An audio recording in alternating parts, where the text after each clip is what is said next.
So during my time here at the Mayo Clinic in Osseo, I've gotten to learn the layout of this hospital pretty well. And so we'll start in the gym. So this is the gym where we bring the inpatients and outpatients here for their rehab. So that could be them trying to recover from past injuries or medical conditions, their surgeries and recovering from surgeries or any type of other situations that they may have. And then we also provide prehab, which is that they come in before their surgery and they prepare for, they do exercises and other stretches so that they can hit the ground running right before their surgery, so that they know what they need to do after their surgery. So that we have a lot of different types of equipment and machines and software that we use here. So this is the first type of equipment that we use. This is the new step, and the bike is over there. And we use this type of equipment for just warming up the patients and getting them ready for exercise. We have the stairs right here. This is good for patients who are recovering from surgery and then need to relearn how to go up and down stairs and just regain more strength in the legs.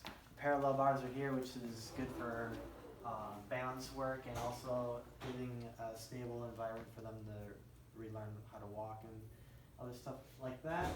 We have the Pilates reformer here, which is a good bridge between non-weight bearing and weight bearing activities. So this is a good bridge between standing and being fully non-weight bearing. And here we have a cervical traction table.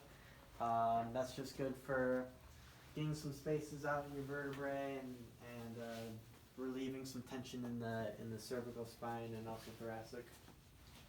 We have the leg press right here, which is just good for strengthening your lower body. We have the Biodex here, which is great for weight shifting and balancing. And then just a lot of just tables and stuff like that, good for exercises and stretches and stuff like that. So if we move down the hall, we have the administration room, which is where the patients schedule and check in for their appointments. This is the occupational therapy office. Occupational therapists help bring the clients back to their normal activities days of living, such as combing their hair, brushing their teeth, taking a shower, stuff like that. This is a speech therapy office.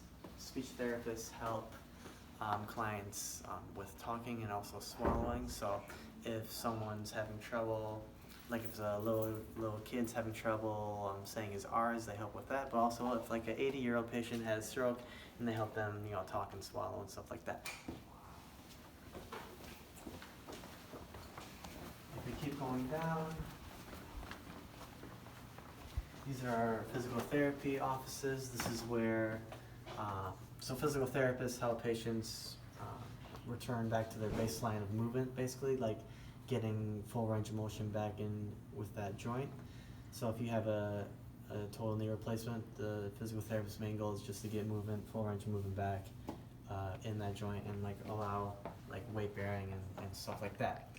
And other tools that physical therapists use are electrostimulation, ultrasound, and also dry needling to help aid the patient in their recovery.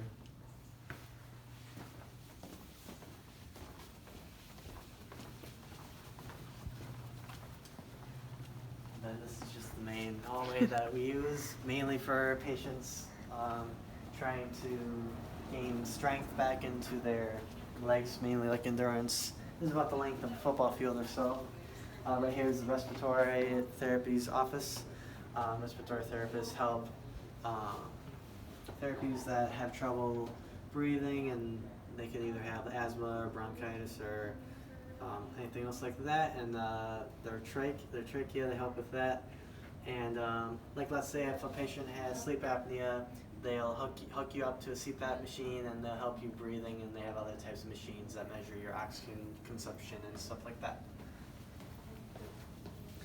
And then right here is the nurses report room. So this is where every department in this hospital comes together and they all have a meeting and they talk about all the inpatients, their status, anything that's new, anything that they think would further help the patient. And then as we move down here, this is the actual hospital of the hospital. This is where the rooms are of the patients, and then we have a little center where the nurses aid the patients, whether that be medicine check, or just checking the status of the patients, or any other needs that the patient may have to help them, feel as comfortable as possible. Empty room? Like, for example, this is a room for a typical patient. They have a nice bed here. They have a call alarm right there, so they can ring that call alarm, and the nurse will be in there within a moment to help aid the patient with whichever they need.